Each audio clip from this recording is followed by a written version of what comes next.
Boa tarde, Angola. Boa tarde, internautas. Sejam muito bem-vindos à primeira edição do podcast O Jurídico Também é Negócio.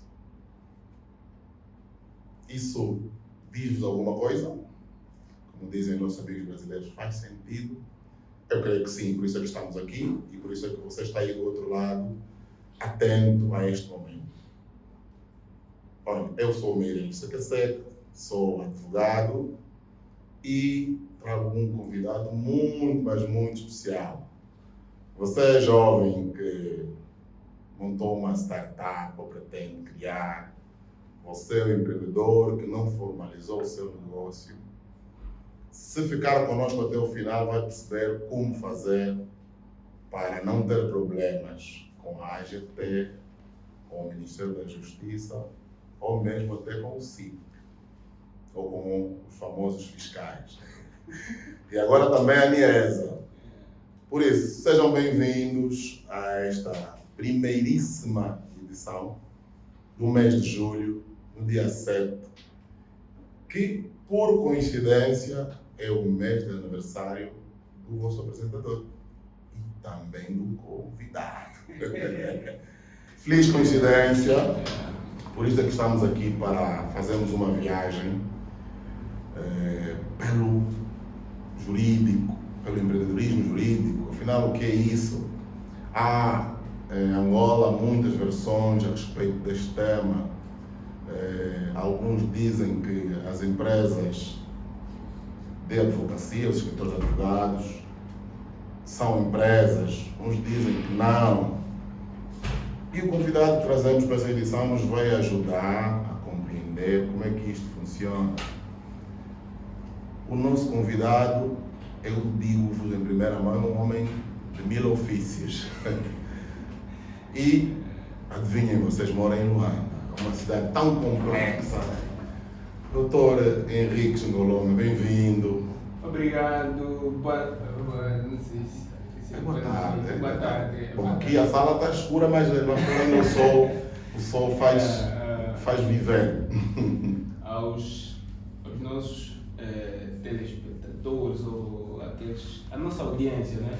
Aqueles juristas, empreendedores e aqueles, né, que a partir deste podcast, que o jurídico também é negócio, vão passar, né, a empreender ou então a procurar fazer alguma coisa. Minhas saudações. Fiquem aqui, nós vamos falar de coisas muito interessantes, até porque somos aniversariantes. É verdade. 7, nós gostamos de perfeição. Então, vocês que veem essa sessão, né, na primeira edição, são sortudos, fiquem aí, porque nós vamos revelar alguns segredos de porque que o jurídico também é negócio. Isso. Sempre foi negócio. E por isso é que estamos aqui. Muito bem, muito bem. Olha, é muito fácil a vida do apresentador quando o entrevistado ajuda, né? Aliás, é uma das facetas do nosso entrevistado que também é palestrante. Fala muito, tem estado ali por Angola, né? A dar a conhecer o seu trabalho e ajudar os mais jovens e não só a andarem direito, se assim podemos chamar. Bem, amigos, o Dr. Henriques é diretor do Centro de Inovação Social, Incubação e Empreendedorismo da famosíssima Universidade Católica de Angola. E é por aí mesmo onde vamos começar, meu amigo. Como é que é? Onde é que o Dr. Henriques começa a carreira? Como é que foi? Onde é que estudou? Será que estudou mesmo na Católica?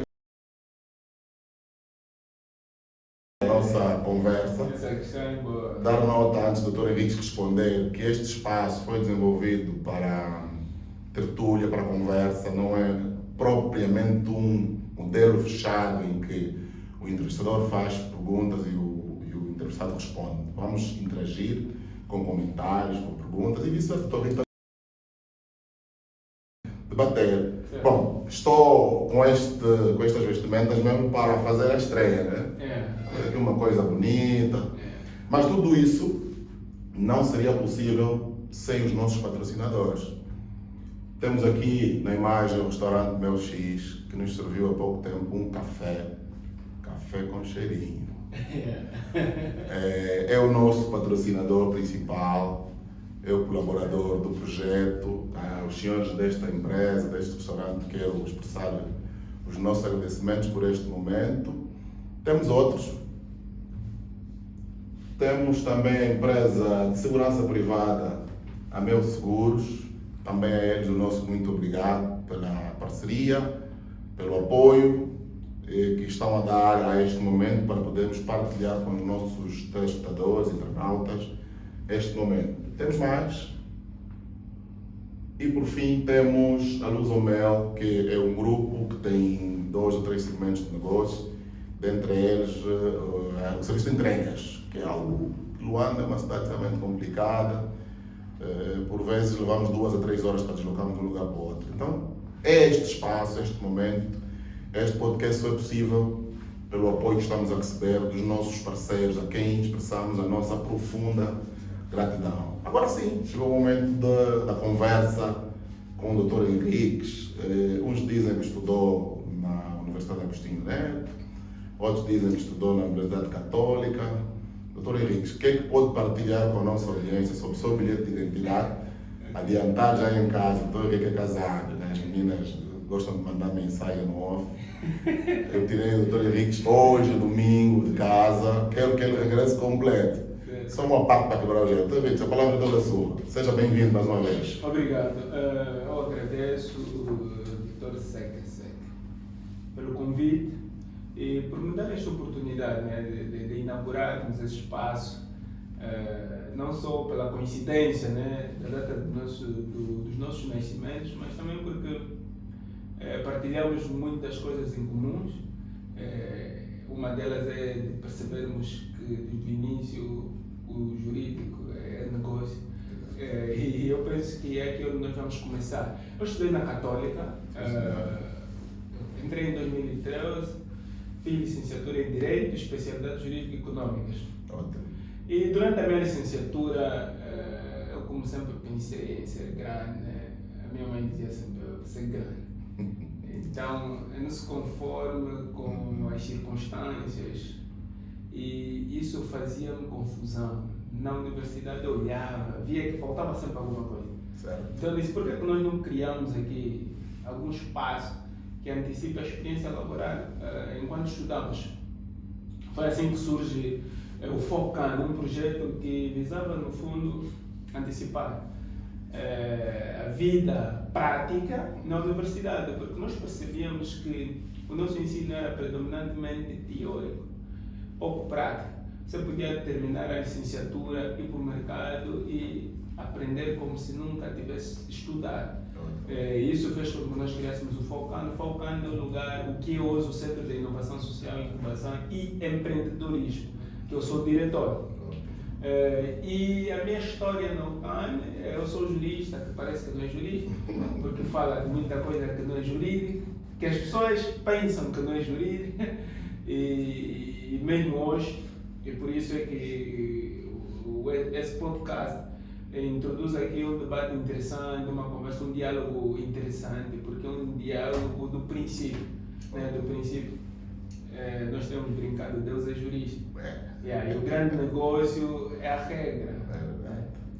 E a regra nos revela essa natureza operacional do direito.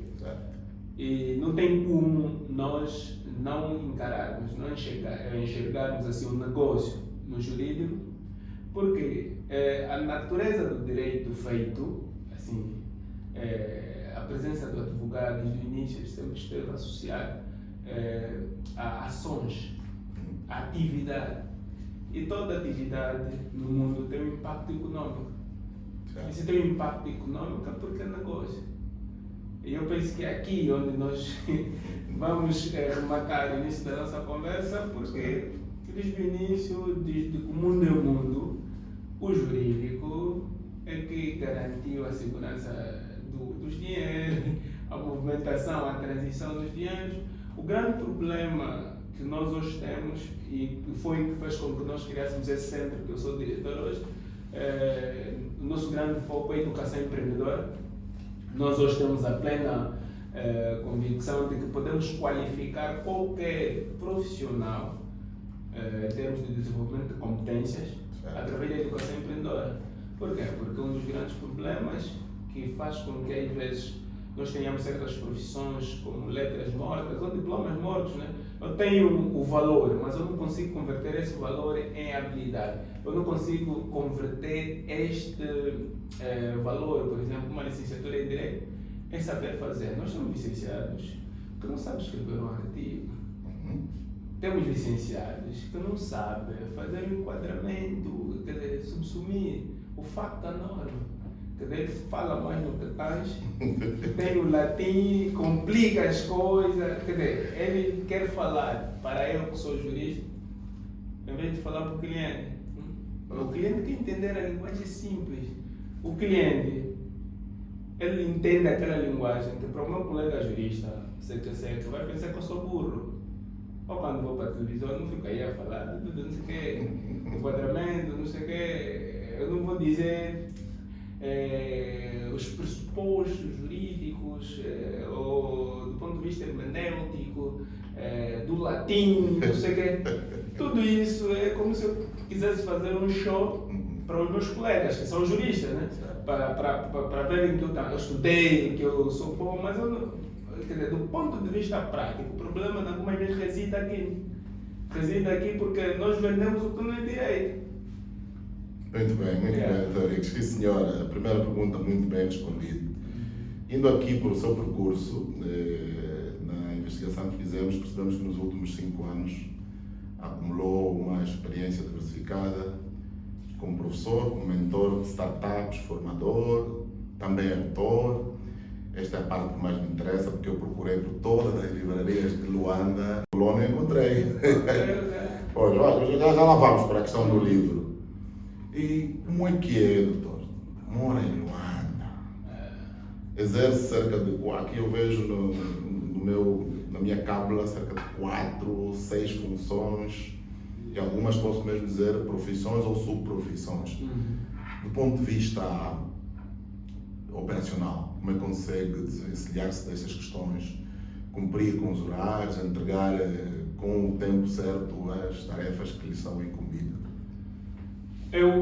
Hoje eu defendo que um jurista do século XXI é uma das habilidades do futuro.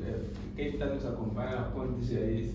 Ele deve ser, ou deve treinar a habilidade de genérico, é um generalista. Hoje eu me defino como um generalista, mas específico na entrega, na execução. Nós, não tem como hoje o jurista entender só de direito. E nunca foi assim. É do latim que se diz que quem sabe de direito, quem sabe só direito sabe, não sabe nada. Nem direito sabe. Pois. Por isso é que eu sou poeta, sou escritor, tenho escritos, né? Tenho um livro publicado, mas também tenho poemas.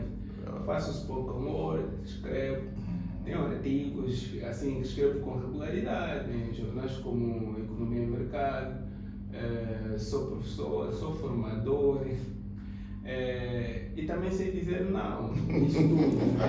Por quê? Porque o ser generalista não é pressuposto de ser especialista em tudo. Tem coisas que eu não falo, tem coisas que eu não faço quando me pedem para fazer. Essa gestão das minhas prioridades é que faz com que eu consiga, né, atender o lado formador e também convenhamos, mano.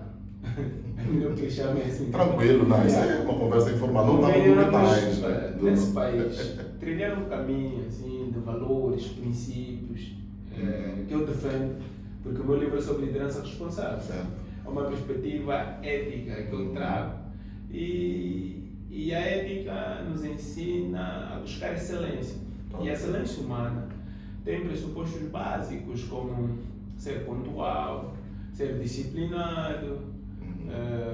Normalmente não entro em esquemas, por isso é que eu tenho que fazer muita coisa para pagar as contas. Não fico aí em querer, né, ter dinheiro assim de forma fácil.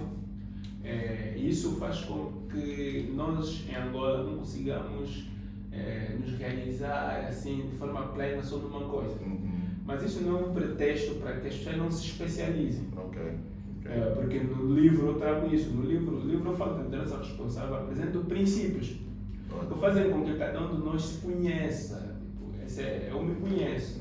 Eu sei quais são as minhas prioridades, eu sei o que eu entrego e ainda consigo entregar com excelência. E depois, temos uma parte no livro que fala sobre habilidades diretivas. Essa questão de habilidades diretivas é uma proposta minha, validada com um prêmio internacional. Eu ganhei um prêmio internacional no Banco Mundial. E na altura, até quando eu ganhei o Global Development, eu comecei a reivindicar algum reconhecimento. Eu via outros jovens africanos que venceram o mesmo prêmio que eu, destaque que estavam até nos seus países, quer dizer, eles passavam nas cadeias televisivas principais, foram convidados a participar de reuniões de verão das instituições de Bretton Woods, em DC. Eu não consegui porque houve uma falha administrativa. Esse prêmio me fez validar uma proposta do perfil do líder do século XXI. E eu lá defendia que o líder ou o profissional do século XXI que vai dar conta da dinâmica da economia digital, o futuro do trabalho, ele tem que ter um perfil com algumas características como a flexibilidade, de antecipar o futuro de forma criativa. Nós não podemos antecipar o futuro de forma criativa sem imaginação. Não podemos antecipar o futuro se não formos pessoas disciplinadas.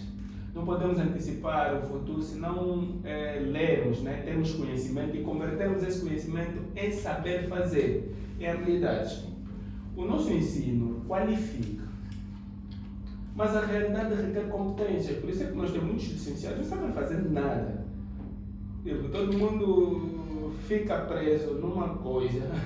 Por exemplo, na licenciatura, porque eu sou licenciado, tenho que ter emprego, porque o emprego está difícil. Não. É que hoje, se a pessoa não converte essa qualificação em competência, não consegue fazer nada. Daí que é muito importante nós passarmos isso, porque a vertente do negócio não está necessariamente associada em abrir uma empresa. Até porque na educação empreendedora tem negócios que nós aconselhamos para faz assim. Depois cria o negócio. Nós nos focamos muito com a informalidade, mas nos esquecemos que a informalidade gira no formal. É a tia lá dos congolenses, é o pessoal lá do táxi, que pega o dinheiro que ganha, depois de 200, deposita no banco. Não entra no circuito. O banco não paga imposto. Às vezes nós nos centramos em problemas dominantes, que não são na essência a raiz. Exato. Daí que nós hoje temos muitos licenciados, às vezes sem oportunidade de trabalho, vêm para o escritório, por exemplo, para fazer o estágio no escritório de advocacia, eles só querem casos, por exemplo, eles querem a cédula, mas não queimam tempo, por exemplo, eu não sei se o doutor já teve essa realidade. Chegar para o escritório, encontrar o estagiário que está aí sentado e não está fazendo nada, não tem trabalho. Mas aí tem tantos livros, tem jurisprudência, tem casos que já foram resolvidos e ele não sabe fazer a peça, ele não sabe redigir uma petição inicial. Quando, em vez de dizer que não tem trabalho, ele podia ir lá nas peças que já foram feitas, jurisprudência que já foi consolidada, ler, fazer um artigo, publicar, quer dizer, começar. O pronto, feito, ainda que não seja perfeito. São essas questões que às vezes nos distinguem. E às vezes as pessoas pensam que você faz muita coisa. Não, eu simplesmente sei o que eu faço. Porque eu me conheço. O autoconhecimento, os princípios da liderança responsável me ensinam, permite com que eu desenvolva certas habilidades, por exemplo, a criatividade. O que é criatividade? Criatividade é a capacidade de ter muitas ideias para resolver um problema só com uma ideia. Eu tenho que primeiro, entrar numa chuva de ideias, eu tenho que ler para escrever um artigo, eu leio muita coisa ao mesmo tempo, para depois me centrar numa. Quer dizer, aqui a ideia é, todos nós hoje no século XXI, em algum momento iremos ser generalistas, mas específicos na execução. Só que para ser específico na execução, A pessoa precisa ter bases sólidas. Isso é que muitos de nós não temos. Isso, às vezes, é que muitos escritores, por exemplo, da advocacia não têm. Tipo, ele tem escritor da advocacia porque entendeu que já não quer ser subordinado, associado de um escritor, porque também pode, é possível. E se calhar ele entende que é uma forma também de ter autonomia, de ter seus próprios clientes. Não, isso é um negócio. Requer cultura, requer disciplina, requer regras. E quando nós encaramos isso, nós conseguimos nos organizar. Por exemplo, o doutor, nós conhecemos numa formação. Estamos a fazer que certificação de e-formador. Exatamente. Para dar formações online. É isso. O doutor podia ficar relaxado como alguns dos nossos colegas, sem dizer, já sou mesmo jurista. Em algum momento eu disse, eu já tenho uma agregação pedagógica, eu já sou prof na Católica. Hoje vamos fazer mais formação. Sou diretor. Sou diretor, sim. Quer dizer, mas eu entendi, e pelo que nós constatamos, um curso de formador para exercer atividade de formação profissional não tem nada a ver com agregação pedagógica. Tem regras, tem métodos. Não vai me dizer que aquele curso não é negócio. É negócio. Tudo é negócio. Eu costumo dizer, nós confundimos o conceito de emprego, às vezes de trabalho, porque trabalho é negócio. Absoluto. E trabalho é o quê? Trabalho é que cada um de nós tem. Como? Nós temos 3 ordens de recursos que todo mundo tem, que ninguém pode reclamar que não tem. Por exemplo, quem você é, aquele, tipo, o teu nome, no teu nome tem o quê? Tem história, tem experiência. Pelo fato de você ser CQC, por exemplo, você estudou, você tem família, né? E depois tens que se perguntar o que é que eu sei fazer em função dessa experiência do quem eu sou. Já tem 2 ordens de recursos, depois vem uma 3ª ordem de recursos, quem eu conheço. Esse é o princípio para fazer qualquer coisa. Então tudo que nós precisamos para fazer alguma coisa, nós temos agora. Só que nós terciarizamos demais as nossas vidas e ficamos, e o livro praticamente fala sobre isso, e isso me dá uma certa sensibilidade, doutor, para fazer o que eu faço. Até porque todas as atividades têm uma conexão, todas elas incidem mais no desenvolvimento pessoal, na capacitação de profissionais, business, negócios. Doutor, é muito interessante esta abordagem que faz, que permita-me só fazer um comentáriozinho. Realmente, o nosso maior problema é cultural. E, como costumamos dizer, brincando, mas falando a verdade, nós somos cidadãos do mundo. Nós temos que perceber a tendência internacional. Falou muito bem do profissional do século XXI. Tem que ter competências, não só as acadêmicas, mas como profissionais, aquilo que é usual. Falou bem do formato que é a nossa academia. Eu costumo dizer nas formações que dou aos colegas do escritório que eu comecei a estudar Direito depois de receber o diploma. Por quê? Porque aquilo que nos é trazido na academia, que nos é dado a conhecer, não é mais do que a repetição de um processo de transmissão de manuais, essencialmente até de autores estrangeiros. Sim. Agora, depois de alguns anos terminados a academia, que vemos um número crescente de juristas e outros profissionais das outras áreas a escreverem sobre a nossa ciência, coisas da nossa realidade. E eu percebi, e ali começou o problema. No meu caso foi uma grande contradição, porque a minha escola é a função pública, e digo isso sem qualquer vaidade. E tive o privilégio de pertencer a uma instituição que prima muito pela questão da formação profissional. Eu digo que hoje o que trago para a advocacia, para a formação profissional e para o empreendedorismo que pratico hoje, é muito daquilo que aprendi, mas mesmo estando lá eu sentia um vazio, porque aquilo é mesmo, como Platão disse, é uma caverna. Nós estamos ali com coisas que parecem que automáticas. Repare, falou muito, mas muito bem na questão dos regulamentos que orientam a atividade dos advogados, por exemplo. Doutor, a Ordem dos Advogados de Angola foi constituída em 1996. Aqui no escritório tem, aqui mesmo na regia desse podcast, tem miúdos que não tinham nascido em 1996. Eles já são profissionais. Quero dizer que aquilo está, sem necessidade de ferir sensibilidades, ultrapassado. E então, passa-se uma ideia de que o jurista é aquele indivíduo que estudou muito, sabe tudo, conhece todos os artigos, todas as normas. E neste anseio, há pouco tempo usei aquele termo, lembrei-me agora que até já virou um tema de um podcast, ainda só a mala, eu não falei no que tens na vertente do podcast do nosso colega, não é? Um termo usual dos juristas que até a dada altura passou a ser como que pejorativo. Eu, pelo menos, evito pronunciar essa palavra nesses termos. Então nós estamos com o jurista com uma forma própria, parece que está numa caixa.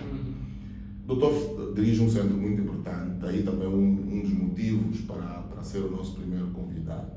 Porque eu hoje lido com muitos jovens no digital, fisicamente, que querem começar. A pergunta que fazem é: doutor, eu terminei a universidade, estudei na Católica, estudei na UTANGA, estudei na Agostinho Neto, sou licenciado em Direito, mas eu não sei fazer nada. Aliás, aqui no escritório recebemos jovens que, se não repetir o José Joaquim Gomes Canotilho, vai falar de outro teórico qualquer, mas do ponto de vista prático não sabem fazer religiosamente nada. No caso, doutor, como é que é? Os jovens que chegam ao vosso centro, que experiência que trazem, que contributos é que dão? Não, em vez de, por exemplo, de colocarmos aqui tónica, eu vou falar do que nós fazemos, do que nós pensamos para mudar esse quadro, por exemplo. Eu disse que a nossa formação qualifica. A diferença entre qualificação e a formação por qualificação e formação por competências. As competências são adquiridas. Nós temos jovens que preferem ir fazer uma formação, por exemplo, só para darem certificado. Ele está qualificado de que fez um curso de compliance, mas ele não sabe aplicar os pilares de compliance dentro de uma determinada empresa. Mas ele podia ir no YouTube fazer um treinamento por competência. Ele podia ir aprender a fazer alguns cálculos no Excel, ter competência, em vez de ter um monte de papéis. Eu tinha um momento em que eu pegava o meu CV. Meu CV não tinha espaço, era muito certificado. Eu tinha um curso no CTQE, pedagogia, não sei o que, relações públicas, o curso, tinha todos os cursos. Essa febre, centro de informação é bom, mas chega um momento que, mais do que papéis, nós precisamos converter o valor do que sabemos em fazer. Isso é que falta. O que é que nós temos como solução, por exemplo, para isso? Através da educação empreendedora, nós temos bootcamps. Eu terminei um bootcamp, por exemplo, com estudantes do ensino médio, 11ª, na semana passada. Deixar que a academia faça, qualificarmos tanto os professores também, porque às vezes também não sabem. Estão a fazer uma coisa, mas não sabem. Foram estudantes de quadro de honra, por serem melhores estudantes, é para passar a ser professores. Muito bem, doutor, muito bem. Que bom, dura pouco. Você aí em casa que nos acompanha, se faz sentido este conteúdo e deseja que na cadeira onde está o doutor Henriques amanhã esteja outra pessoa, por favor, comente, coloque um like, partilhe este momento com os seus amigos, com juristas e não só, para que tenhamos condições para evoluir, fazer crescer o canal e trazemos aqui outros convidados para partilhar connosco momentos interessantes. Doutor Henrique, estamos vendo na reta final. Gostava que, em guisa de conclusão, nos fizesse assim um rescaldo do percurso, né? Academia, profissão, recursos. Ou seja, vou fazer a pergunta de outro modo. Recomendaria um dos seus filhos a ser advogado? Sim, Eu sou daqueles que não sonhei em ser advogado, eu quis ser um cientista, inventar alguma coisa. Mas depois, quando conheci o direito, apaixonei-me. E para mim, eu estudei mesmo direito para ser advogado. É um ideal que está no meu coração, lutar pela justiça, porque vê-se o que acontece. Às vezes nós temos um choque de realidade quando nós nos formamos. Mas ainda, para mim, o direito ainda é a melhor profissão do mundo, é o melhor curso do mundo. Ser advogado, para mim, ainda é a melhor profissão do mundo. Eu recomendo. A grande dificuldade que nós hoje temos é de referências. Nós temos que ter referências, nós temos que ter perfis. Estes perfis é que às vezes as faculdades, as escolas de direitos não têm, porque o que as escolas de direito têm são saídas não perfis. Eles têm que ter, por exemplo, a saída do curso de direito, né? Pode ser jurista ou pode ser advogado. Eles têm que depois elencar quais são as competências comportamentais que um bom advogado precisa ter e inculcarem nos currículos. Para quê? Para que o advogado ou o jurista, ou seja, da universidade, tenha o essencial. Quem quiser fazer a magistratura, ele não pode só ter a saída pelo curso de direito, não? Mas ele também tem que saber quais são as competências que são valorizadas num bom juiz. Um bom juiz precisa ter um raciocínio apurado, ele precisa ter uma autonomia, não só intelectual, mas também moral, ética. Para quê? Para decidir de forma ponderada, para não ser um robô de lei, porque isso, se for só de aplicar lei, isso hoje nós temos plataformas que fazem isso. A inteligência artificial resolve o problema, mas só não poderemos ser substituídos porque nós precisamos de pessoas que tenham um raciocínio ponderado para decidir, não só prosseguindo o direito, mas também a justiça.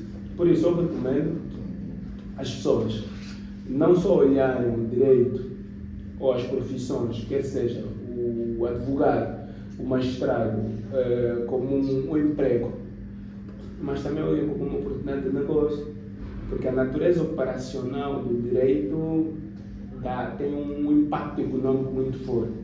E o direito tem tudo. É triste quando nós vemos juristas dizer que não tem emprego, não tem trabalho.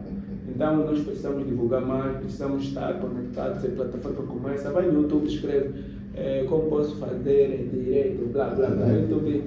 Eu hoje não pergunto antes a alguém se antes primeiro perguntar no YouTube. O YouTube tem disso. Então, doutor, para concluir, o jurídico sempre foi negócio e negócio vai continuar a ser. Quem não quer ficar sem mercado deve procurar não só se qualificar, mas desenvolver competências para ser o melhor naquilo que ele decidir fazer futuramente. Agradeço pelo convite, por essa oportunidade de estarmos a fazer a sessão inaugural e fico aqui na vossa disponibilidade sempre que for necessário. Se quiserem um dia fazermos uma sessão de pitch online, quer dizer, estarmos aqui a dizer como é que se monta um negócio no escritório, como é que nós devemos ver o escritório de advogado como um negócio, né? Como é que se faz a proposta de valor, o segmento de clientes, a estrutura de recursos também podemos fazer. Dizem que as pessoas se mantenham ligadas, dizem que vocês também partilhem esse conteúdo, coloquem aí like, nós não gostamos muito de fazer isso. E se não fazerem isso também, se não cresce, não alcança mais pessoas. Doutor, muito, mas muito obrigado mesmo por ter saído de casa no dia do nosso aniversário, ter vindo partilhar connosco este momento.